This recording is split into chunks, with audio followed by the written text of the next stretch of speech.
பாஜக எம்எல்ஏ வானதி ஸ்ரீனிவாசன் விடுத்துள்ள செய்திக்குறிப்பில், அனைத்து மதத்தினரும் சகோதரத்துவ உணர்வுடன் பழகி வரும் நமது தமிழகத்தில் மத கலவரங்களை தூண்டும் கருத்துக்கள் கடும் கண்டனத்திற்கு உரியது. கோவையைச் சேர்ந்த பாதிரியார் பிரின்ஸ் கால்வின் இந்து மதத்தினரை மிகவும் மோசமான வார்த்தைகளால் சர்ச்சைக்குரிய விதத்தில் விமர்சித்திருந்த காணொளி வெளியாகி தமிழகத்தில் பெரும் பரபரப்பை ஏற்படுத்தியது.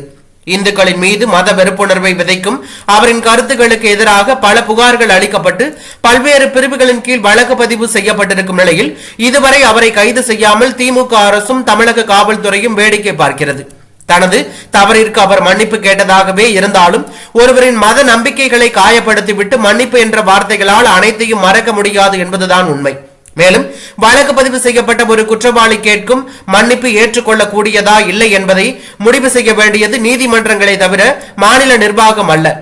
குற்றம் சாட்டப்பட்டவரை கைது செய்து நீதிமன்றம் முன்பு நிறுத்துவதுதான் ஒரு அரசின் தார்மீக கடமை. எனவே தமிழக முதலமைச்சர் மு.க.ஸ்டாலின் பிற மதங்களைப் போலவே இந்துக்களின் மத உணர்வுகளையும் மதித்து அவர்களை பற்றி கொச்சையான கருத்துக்களை பேசிய கோவை பாதிரியார் பிரின்ஸ் கால்வினை கைது செய்து அவருக்கு தகுந்த தண்டனை கிடைப்பதை உறுதி செய்ய வேண்டும் என்று வானதி ஸ்ரீனிவாசன் வலியுறுத்தியுள்ளது பெரும் பரபரப்பை ஏற்படுத்தியுள்ளது.